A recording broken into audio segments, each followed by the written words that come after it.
just so anyone that's not able to make it tonight has a recording of what we're doing.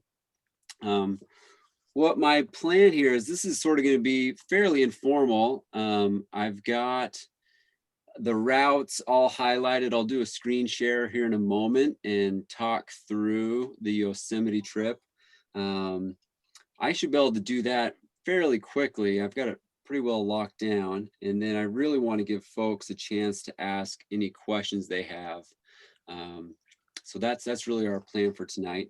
So leading off with, when we opened registration for this back in November, I was super confident that, we'd be operating this trip, as published, no problem. That was the assurance I'd been given from our permitting folks. But, this past year being what it is and has been, Yosemite did not open up several of their campgrounds, including Crane Flat that we use, including Porcupine Flat that we use. So that was a bummer, but it's the kind of thing, actually, in the work that I've been doing over the last, since I found that out, so basically over the last 6 weeks, 8 weeks, there's been quite a few little gem moments that have kind of arisen out of that. So kind of one of those situations where if the low-hanging easy solution isn't the one that's available, then in the process of digging for the variation, we've actually found some things that I think are pretty great about how we're modifying the itinerary, which ultimately is the short answer is not very much. I'm going to go ahead and do a screen share. Okay, all right, great. All right, share screen. Okay, now we're going to do a window. All right. Okay, can everybody see that? That I've, once I start getting into screen mode, it's a little harder for me to kind of see everybody's feedback and comments, but all right, I'll play around with this a little bit. So leading off with, we're not changing any of the running for the Yosemite trip at all. It's with one super small variation. And I will kind of point that out. So all right, I'm just going to start and then we'll kind of dive into it. So fundamentally, the trip is going to run Tuesday through Saturday as published. Rather than meeting here at the Crane Flat campground, we'll be meeting here at the Tuolumne Grove trailhead. So there's a sort of a new piece of information coming into the park. Yosemite's operating a reservation system. You do not need to make a separate reservation. So because you're coming with an organized group, I will be able to send you a form, that plus your receipt, show that to them at the gate, and they will let you into the park without making a separate reservation. So there's a form. I haven't been given it yet by the person that gives us our permits, but as part of your runner profile email that'll come out 4 weeks in advance, I'm very confident that form will be available for you to print off with your receipt. It is $35 to drive your personal vehicle into the park. That will cover the cost of however many occupants you can put into your vehicle. Or if you have a National Parks Pass, that'll waive you in as well. So what I'm working on, and I've got an email out to my permitting person, they haven't gotten back to me, is there's also an overnight parking permit that folks typically get when they go backpacking in the park. So I'm expecting, this is to be confirmed, but I'm expecting that along with your park entry, you will also be issued a overnight parking permit, because we'll be leaving personal vehicles, if you're driving a personal vehicle, here at the Tuolumne Grove trailhead. One thing I'd like to propose that's a little bit different than in my email that went out here a week ago is that we actually make our meetup time 5:00 p.m. instead of 4:00 p.m. I've had a couple conversations with folks that are coming in via YARTs. So if you're coming in via the YARTs, and there's several different YARTs lines that come into the park, they all arrive down here at Yosemite Village. And so they arrive at 4:45. So if we make our meetup at Tuolumne Grove, 5 o'clock, we'll have a van there, and we'll have a van at Yosemite Village for anyone that's coming in via Yarts. And then we'll be able to all come to our overnight campground spot on the first night without there being any real big delays. So that's one slight modification from the email. That would be a 5 o'clock p.m. start. When your runner profile form comes out 4 weeks before the trip, there'll be an option for you to specify if you're meeting us at Tuolumne Grove or if you need a pickup at the yard. So I'll know, in advance what your travel plans are, and we'll know whether to look for you at either location. Our plan, so rather than staying night one we've stayed at Crane Flat before, we've stayed here at Tamarack Flat, which is quite lovely. Our night one campground, so we'll leave personal vehicles here. We'll begin, so you'll load up all of your gear and yourself into our van and shuttle folks down through this little town of Foresta, and then out onto this Utah-shaped looking piece of private property, which is the Flying Spur Ranch. So this is one of those actual gem moments of kind of this kind of cluster is, just what all this recalibration has come out. So Kylie is like third generation, like her great grandmother, bought this homestead property. There's some pretty fascinating stories. The original guy, Theodore, I forget his name, homesteaded this ranch like before Yosemite Park was a park. And it's been in her family for like multiple generations. There's ample camping here. There are sort of pit toilets, composting toilet style. So there's not running water, but we'll have water jugs. There's big shade trees, and that will be our night one camp zone here on private property, which will be actually really nice because it'll be kind of out of the campground scene, out of sort of a lot of the more hectic parts of the park. And we'll do our orientation, welcome, flow. We'll serve dinner, so that dinner will be there ready to roll at the end of people's travel days, and we'll launch into the logistics and flow. So what's nice about this is it's literally 5 miles from Flying Spur back through Foresta to here, the Big Oak Flat Road Trailhead parking lot. So this is the one variation in the running itinerary. So when we were staying at Crane Flat, coming in through Tamarack Flat, people started here and came in.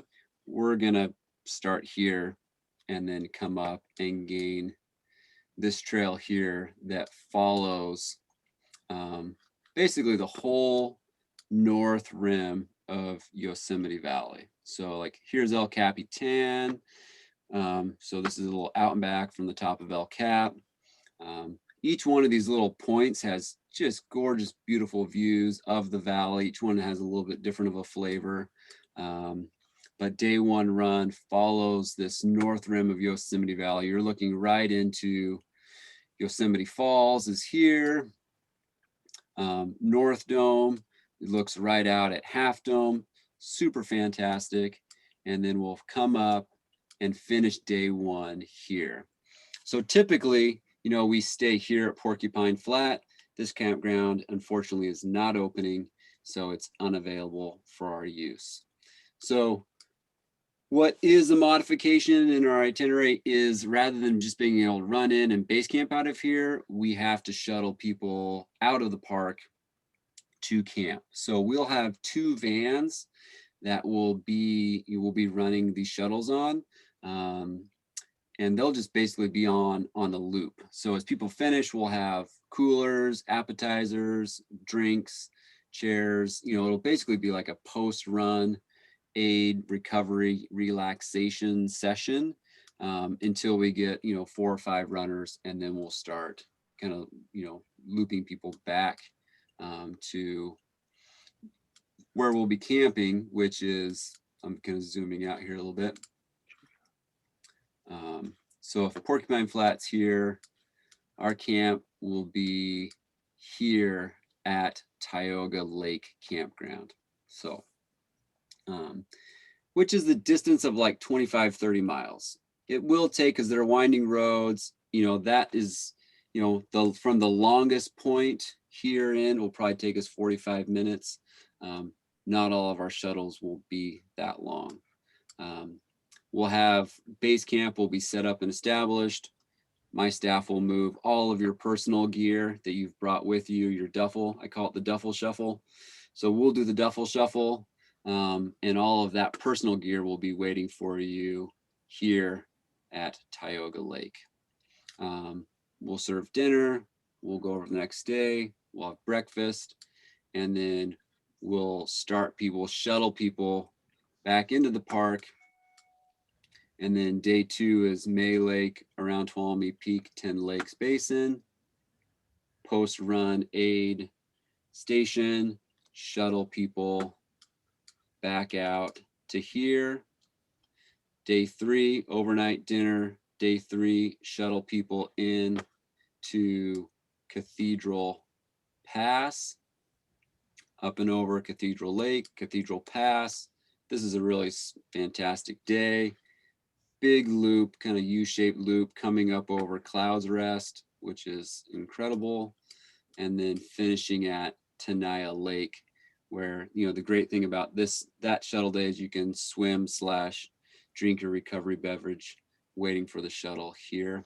This day does have a couple of variations, whereas if people are wanting to kind of make it a shorter day, you can do a shorter loop through Sunrise and around, or avoid the climb over Clouds Rest by cutting it short here. And so that's a modification we can talk with people sort of in situ. And then our 4th day looks like a relatively short shuttle. I mean, this shuttle is only going to take us probably, 15 or 20 minutes tops. We'll come into the park, and folks will be running from Tuolumne Meadows over Vogelsang Pass, which is here. This is the Merced River, Merced High Camp Lake, following all the way into Yosemite Valley. This is the Mist Trail. So these are just some gigantic raging waterfalls. And then finishing here at the Happy Isles. So that's the finish of day 4. Typically in a normal year, we just kind of have a post-run dinner in a parking lot. There's like a little parking lot picnic area. One of the other big gems that have come out of this reconfiguration process has been, we actually have a campground reservation in the Upper Pines campground. One of the things that came out of this was looking for like securing campground. In a normal year, they have a dedicated volunteer campground. So I had reached out to the person who manages the volunteering, trying to figure out some sort of like campground trade volunteer situation, which we have. So anyone who wants to, this is not required. It's sort of an opportunity. We only need a handful of people to say yes, which if it ends up just being my staff and I, then that is sufficient. So folks on Saturday will have the option of, we'll have dinner, celebration. We just did 100 miles in Yosemite, lots to celebrate. Folks will run a shuttle back out to your, back out to your personal vehicles, which are going to be back up here at Tuolumne Grove. So we can run that shuttle out for people who want to get back to their cars Saturday night. Folks are welcome to spend a night. We'll have done the duffel shuffle. All of your gear will be here, because we'll have moved it, from up here at the Tioga Lake Campground. All of your gear will be waiting for you here at Upper Pines. If folks want to spend the night, they're welcome to. They can spend the night. They don't have to volunteer on Sunday. You still can spend the night. You're welcome to do that. We do have a 3-hour volunteer shift scheduled on all 3 Sundays. That'll be from 9 to noon. That afternoon, we can kind of like, though I imagine there'll be some flexibility, but we will shuttle people back out to their cars Sunday afternoon after lunch. Or they are, at that point, they're really close to Yosemite Lodge. So if anybody's come in on the yachts, they can catch a yachts out and plan their travel based on a Sunday morning or a Sunday afternoon departure based on their yachts and flight schedules. Yeah. Okay, that's my presentation. All right, I'm gonna stop my screen share. And all right, questions. This is the part that I'm really most interested in. What do people want to know? How does that land? What questions do people have? And I can make you a panelist. I can allow you to talk.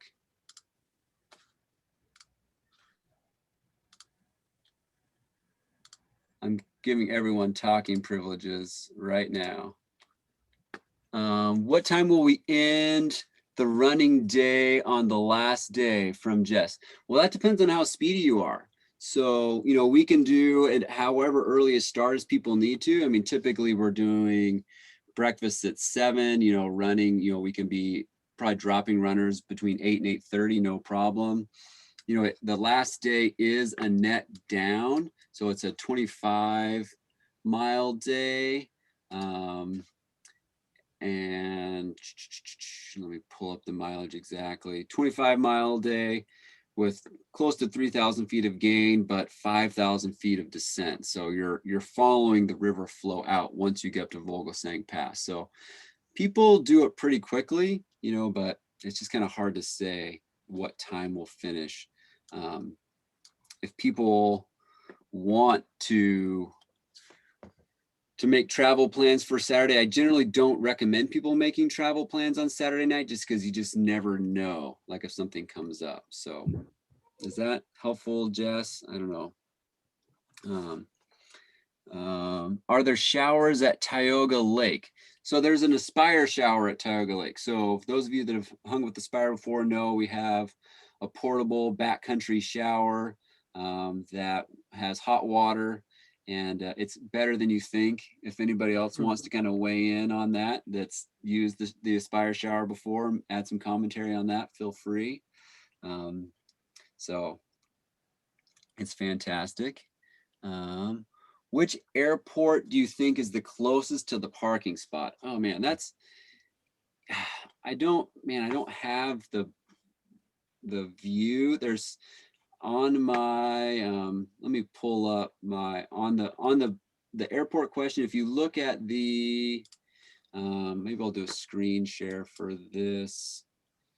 But I mean, if you look at if you go to the course info packet, like I've got a list of all of the airports, from Merced to Reno, like with the travel time. So the closest one is the Merced Airport. The closest larger airport is the Fresno Airport. So there's a couple smaller ones, Merced is small, Mammoth is small. Both of those have yards transportation into the park if you want to use public service transportation and not rent a car. Those are options, but Fresno is the biggest one. But if you fly into Oakland, San Francisco, I mean, at that point, you're a solid 3.5, 4 hours from Yosemite, but there is a Greyhound bus that goes from those larger airports in. So at some point, it just kind of comes down to how do you want to work out your travel? How does that kind of work out? If you're getting dropped off, would it be easier to get dropped off at the Flying Spur if you will not have a car? I mean, I would say I would just plan to get dropped off at the Tuolumne Grove if you're getting dropped off. If you can be there at that 5 o'clock time. If for whatever reason you can't be there between 5 and 5:30, then I can give you the driving directions so you can get dropped off at the Flying Spur. That's no problem. There are some dirt roads, and it's not like a main path of travel, so you can do it. but it'll be a smoother drop if you come to Tuolumne Grove and drop us there. So I'd plan on that. Like I said, if your travel times don't allow you to be there at the meetup time and you're coming late, then just send me a message and I'll get you the, the driving directions to Flying Spur. Tell us about the state of the trail. We're coming from the Pacific Northwest. We're under trees all the time. We assume the trails are more exposed here. Is that correct? Yes. Yeah. I mean, you're not running under a rainforest canopy, that's for sure. There's a lot of sun. I mean, it's a high Sierra. I mean, the trails here really are kind of a high Sierra granite. So, Ponderosa, there is some shade in some places on the lower elevations, but there is quite a bit of sun exposure. There's a lot more kind of granite, gravel, sandy sections. There's some sections of trail that will kind of be marked, not a lot of this, but some that are kind of marked with cairns where you're literally just kind of going over these, granite slabs. But then other sections are through the trees and through meadows. So some of those runs on day one between outlooks, like overlooks of the valley, you're kind of in and out of trees and kind of dropping into creeks and up and around. There's a fair amount of big open meadows. So you're kind of dropping into some big river valleys with big, wide, beautiful open meadows and lakes. Yeah, so I'd say there's quite a bit of variation in the trail quality. It's going to be sandier and rockier than what you get in the Pacific Northwest, more sun, but a whole lot of beautiful. How critical is the initial briefing that you would miss if you went straight to the Flying Spur? The initial meeting that we'll have at Tuolumne Grove is just kind of like checking in and saying hello. The debrief and the kind of the logistical information will all happen after dinner at the Flying Spur. So for whatever reason, if your meeting is at the Flying Spur, you're not going to miss any critical route preparation, travel information. Will there be a shuttle back to our personal vehicles on Sunday morning or not till Sunday afternoon? Yes, we can do, if you want to spend the night Saturday night and not volunteer, if that is not in your schedule, that's no problem. Then yes, we'll run a shuttle back up to personal vehicles Sunday morning as well, which is a great option. Does the area see thunderstorms during early midsummer? They're more common in the later summer, but I mean, doesn't mean that they're not a possibility. So a lot of it just will depend on the temperatures that we're getting. I mean, it's just a lot of that big heat rising later in the day. So it's possible, but I can't make any guarantees. Love your detailed map. Thank you, Julie. I can make that available. There is a map available that's a CalTopo map. Gaia is a little bit weird. Like I can't share like that whole set as a group. I can share individual legs of it. But I can, if you want to, Julie, just send me an email and I can send you the link to the CalTopo map, and all of those live on one page. It's just kind of a software thing. Rebecca wants to know, what is the average pace? Well, I don't know.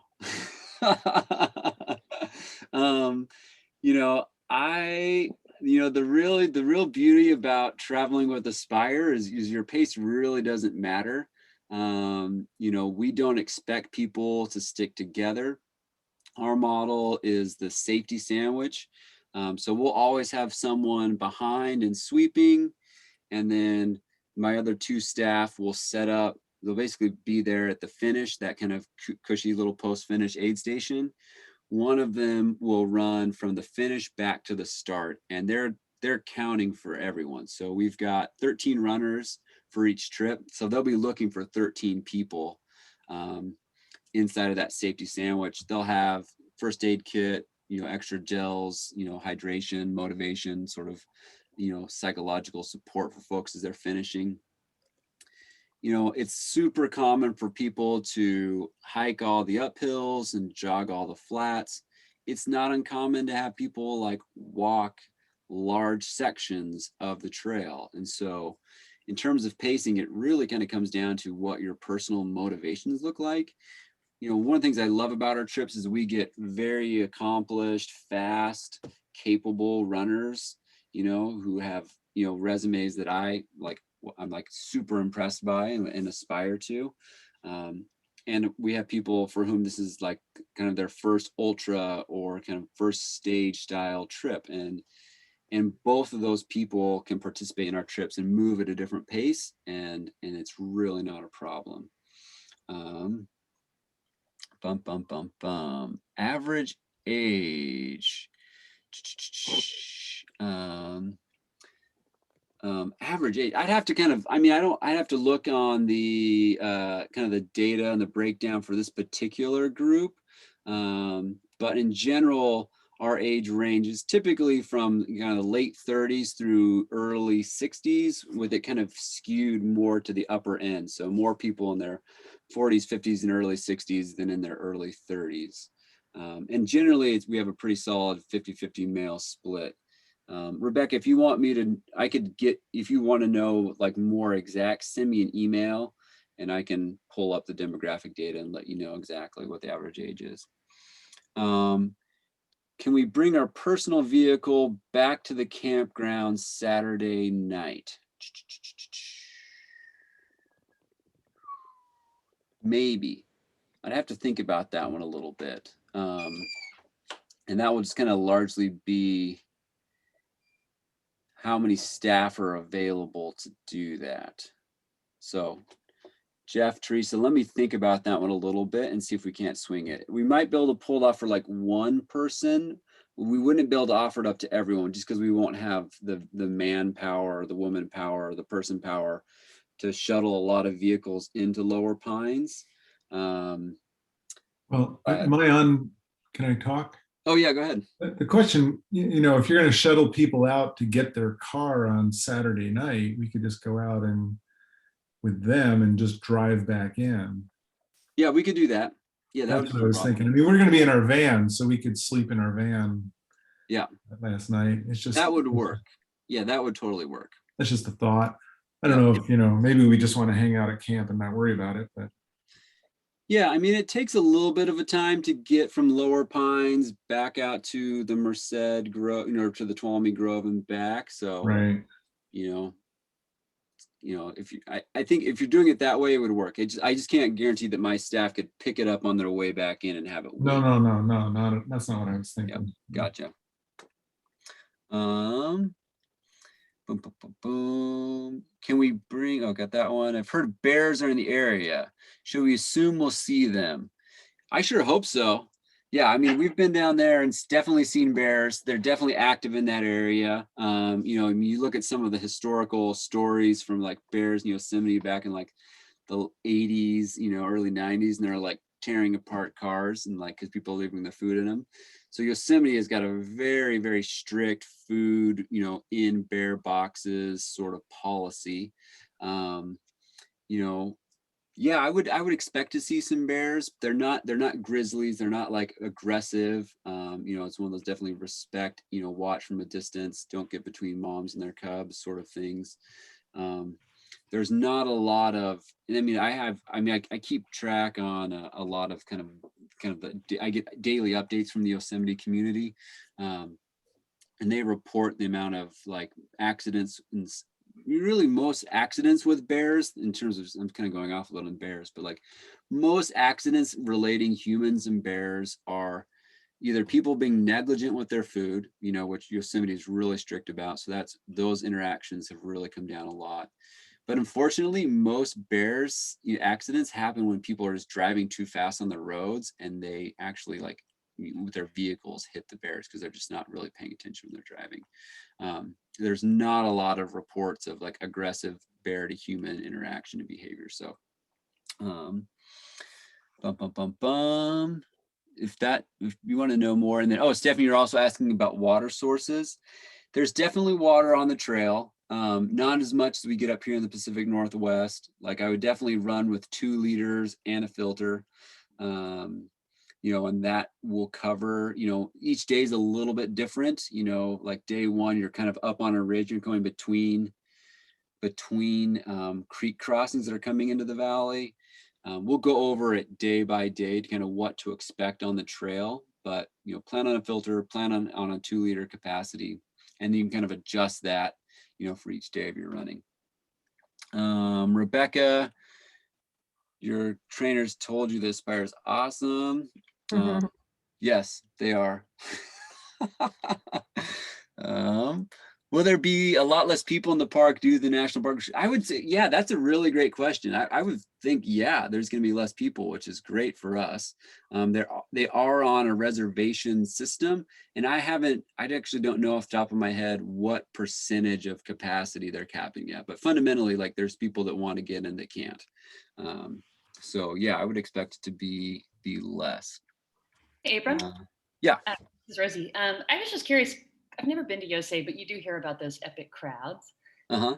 When you say we're coming in and out of the park every day, does that mean we're actually going through like an entrance gate, or is it just pretty smooth driving?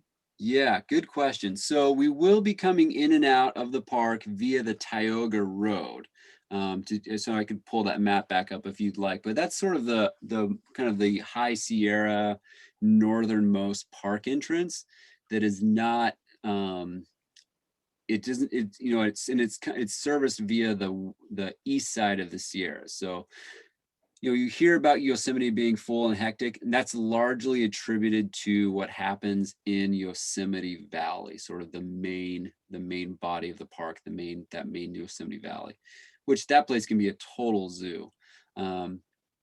We avoid that for all of our itinerary, all but sort of that last night at Lower Pines. And at that point, everyone just will be super exhausted. They'll have covered some of the best trails in the park, and then you're just going to get to be a tourist for the night and however much the next day.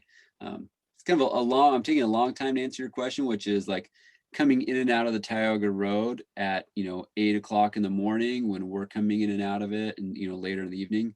It's going to be a breeze. Yeah, it'll be really smooth. There won't be a lot of backup coming in and out of the park. I don't expect it to significantly affect our shuttle times. Is that helpful? Yes, thank you. Cool. Rebecca, this is going to be great training for a Grand to Grand. Sean joined a bit late, given the use of the shuttles. What are the COVID protocols? Ooh, man, that's a great question. And the park pass. Great. So COVID, I'll just kind of do a little bit of a dive on COVID, and we can talk about how that relates to the shuttle specifically. It's just changing a lot, right? The CDC guidelines, I'm guessing people have seen around vaccinations. They've given us if you're a vaccinated runner, you can run outside without a mask, which is great for us. My general approach to COVID is going to be to err on the side of caution, and ultimately what is the safest that we can do to kind of mitigate the COVID risks.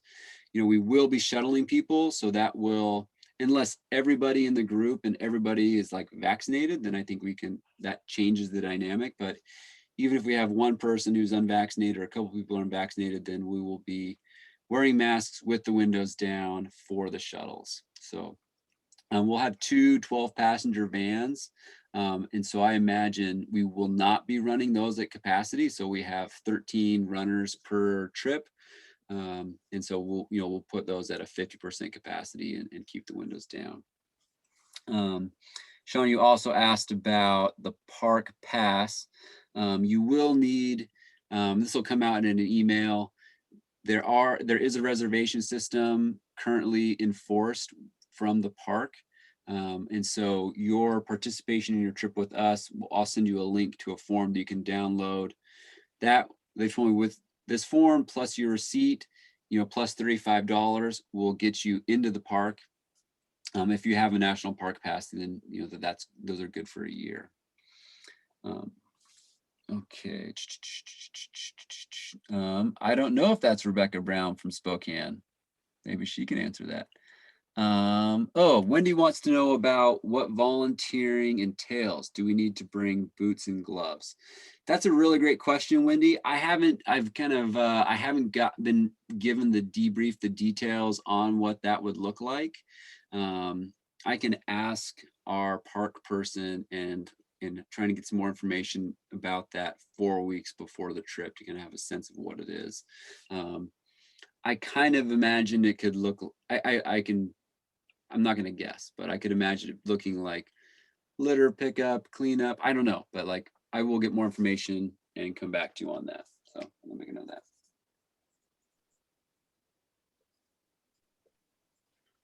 Okay. Yes, if your husband's, Paul, this is for Julie. If your husband's volunteers Sunday, could he spend the night Saturday at Upper Pines? Yeah. And so he'd be driving in on his own, and yeah, there'll be a place for him to park a van down in Upper Pines. Is there an opportunity to get to know the others in our specific trip ahead of time? Strava, Facebook group, etc. We do have an Aspire alumni. Folks should have been sent an email out to join that.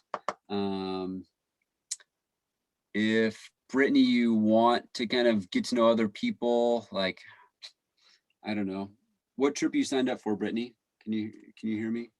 Yeah, I can hear you. Can you hear me? Yep. I am signed up. I think it's the first trip, so the July 6th through 11th. Okay. Are you kind of looking for, I mean, what would you want to connect with people on? Because presumably some of those people are here now.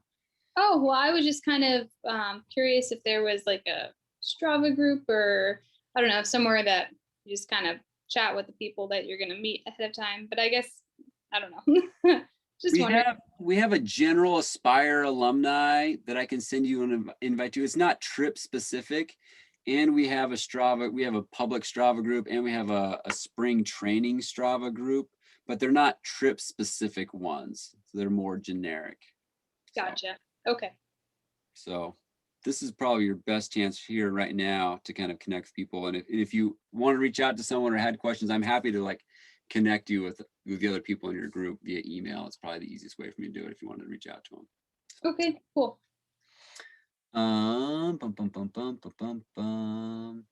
Megan wants to know what we're serving ahead of time in terms of food. I can, I've generally, we have kind of a go-to menu, but I kind of don't like publishing it because it's a little bit subject to change, just based on what we find in grocery stores that's fresh and seasonal. Some things that we generally, I can definitely say that we work really hard. I think we do a pretty good job, and maybe some other folks can weigh in on this that have been on trips with us before, about meeting various dietary restrictions, whether it's gluten-free, keto, vegetarian, or vegan. We try and work with meals that are accommodating to all those different food preferences. So a lot of times that'll look like barbecue plus tempeh plus grilled vegetables plus a green salad plus kind of a non-grain pilaf. That would be a very common meal. A burger night that has vegetarian burgers and meat burgers and vegan burgers. We do a spaghetti night that has, meatballs, meat sauce, and just straight up veggie sauce with gluten-free noodles is a pretty common one for us. We've been working on like pulled pork sandwiches with sliders with coleslaw, but also with like a jackfruit in a barbecue sauce. So we're constrained by what we can cook on a camp stove. But that, we tend to kind of riff off of things that we can kind of serve up in similar ways to meet all those different dietary needs. If you have more questions, feel free to shoot me sort of a personal email and I can follow up with you on that specifically. Breakfasts look a lot like French toast, breakfast burritos, granolas, fruits, yogurts, other things like that. And then all of the lunch stuff, we have a selection of bars and gels and then things to make wraps and sandwiches to take on the trail with you. Tony wants to know, how will overall shuttle ride time to and from our new base camp compared to a typical year? It's kind of a thing where it'll be a little bit longer. It's kind of it's kind of, if Porcupine Creek is over here and Tioga Lake is over here, all of our trailheads are in between those two. So, some are going to be closer coming from Porcupine and some are going to be closer coming from Tioga Lake. I mean, I'm not going to lie. We're going to spend a little bit more time in the vans than we would being at Porcupine Flat. We're not going to be able to run straight into camp, the first day. I'd say the day 2 runs and we go through May Lake over to Yosemite, that's going to be the longest shuttle day of probably like 45 minutes. And then on the short end, it'll be about 15 minutes coming from Tioga Lake.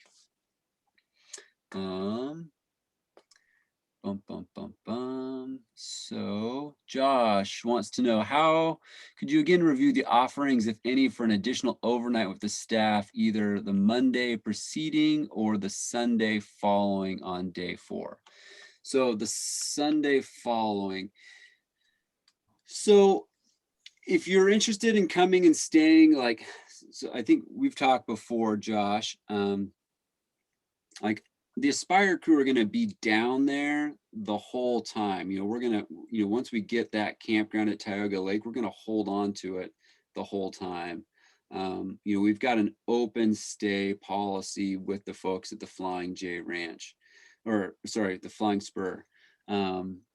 So, we'll be around, but we're also going to be busy food shopping and getting ready and also just kind of resting up between trips. So if you have some specific nuances to your travel itinerary, we're having another day on either end, makes your life better, we want to accommodate that.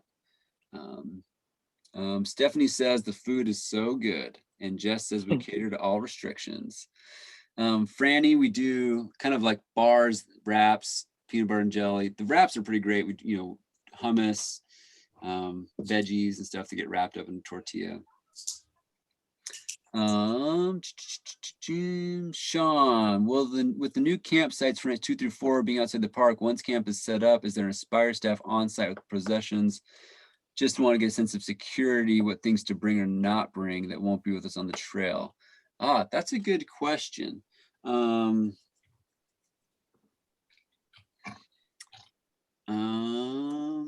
I would say I can't guarantee that there'll be someone there 24/7, but it will also not be left unattended for long periods at a time. So inevitably there's people kind of hanging back and cleaning up and after breakfast as people are starting off running.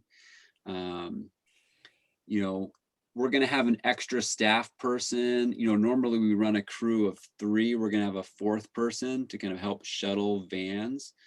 So I would say there'll be someone kind of coming in and out throughout the day, but it may be unattended for a couple hours at a time. Like we may realize oh, we're out of propane or we need more ice or something like that. And that person who's kind of generally the base camp person, may be running errands or, they may be getting looped into a shuttle. So I would say that's what we're going to do. Hopefully that's helpful. Cool. Okay. That's all the questions that have come through the chat. Let's see, there's a question thing here. It would be fun to see people. Okay. Can we bring a personal vehicle? Average temperature, Rebecca. I can, people want to see each other, so I can promote to panelists. It's kind of late in the day. Could have done this earlier. Promote to panelists. All right. Talk to me, people. What questions do you have? I was wondering about the bear protocol for parking a car at Tuolumne Grove. Most of the time you can't leave pretty much anything in your car, I think, right? Yeah, definitely not. You don't want to leave any food items. You don't want to leave any scented items. Is there a bear locker there to put stuff in? I don't know. I can't say with 100 certainty if there is a bear locker at Tuolumne Grove. If you, I mean, if it's something that you have that's kind of a smaller, watermelon size thing or less, then you can bring it with us and we can have it in bear lockers out at Tioga. I can look in to see a lot of the trailheads do have bear lockers just because where folks leave their stuff, we will leave off on a backpacking trip. They do put bear lockers there in the parking lots, but I can't. I'll have to double check on Tuolumne Grove specifically. What else? I don't know if I've promoted everybody to panelist. Who wants to be promoted? This is for you guys. So whatever questions you have, I'm here for you. So. What about mosquitoes at Tioga Lake? I mean, it's definitely, I mean, I can't, I don't know. I mean, right off the top of my head, like, I don't know. Like, last year when we were in Yosemite, we weren't camped out by a lake. And so we were by a creek and there weren't a whole lot of bugs in mid-July, but I'm definitely not ruling that out of the possibilities. So, I mean, we'll have bug spray and scented candles and things, but, having a tent with a bug fly, would definitely be a good idea. Yeah, we'll see. What else?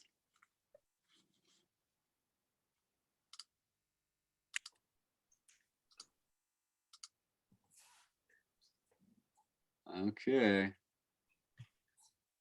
Tell me what you want to hear.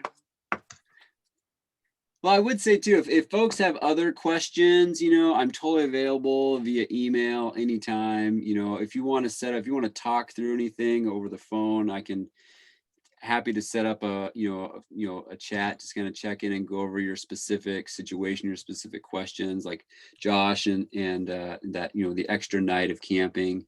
In principle, we're here to make this experience really smooth.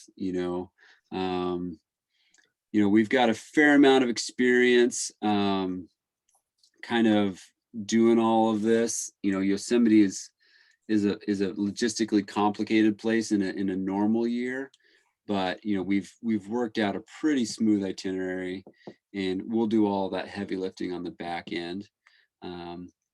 Marla wants to know how much is there a weight limit, to your stuff.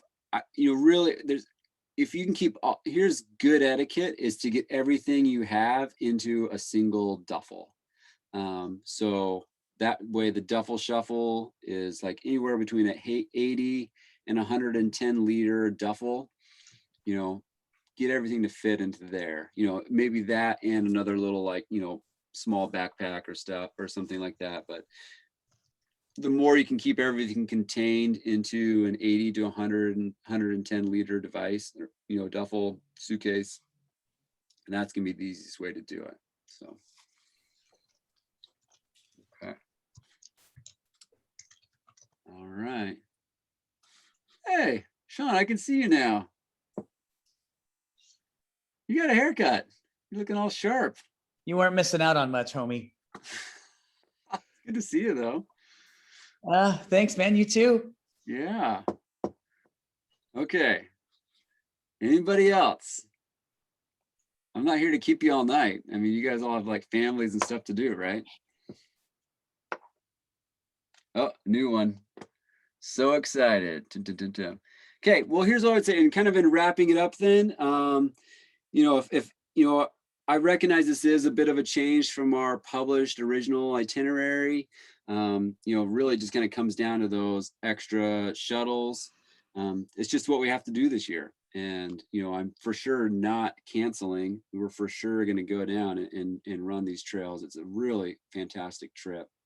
But if for whatever reason people are feeling uncomfortable due to COVID, due to the changes, you can withdraw, we'll do a refund, whatever you need to do to kind of feel good about it. We want you to I want you to feel stoked and psyched and about your trip and your experience. So If for whatever reason you're not in that space and you'd be more comfortable taking a credit for next year or taking a refund for whatever reason because of all these changes, just let me know and we'll make that happen. So, all right.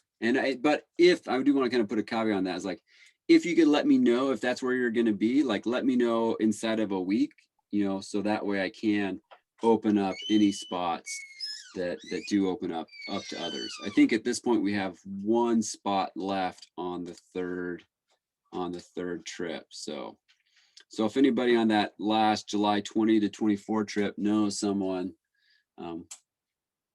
we've got one spot left. So other than that, we're looking at 3 sold out trips to the valley.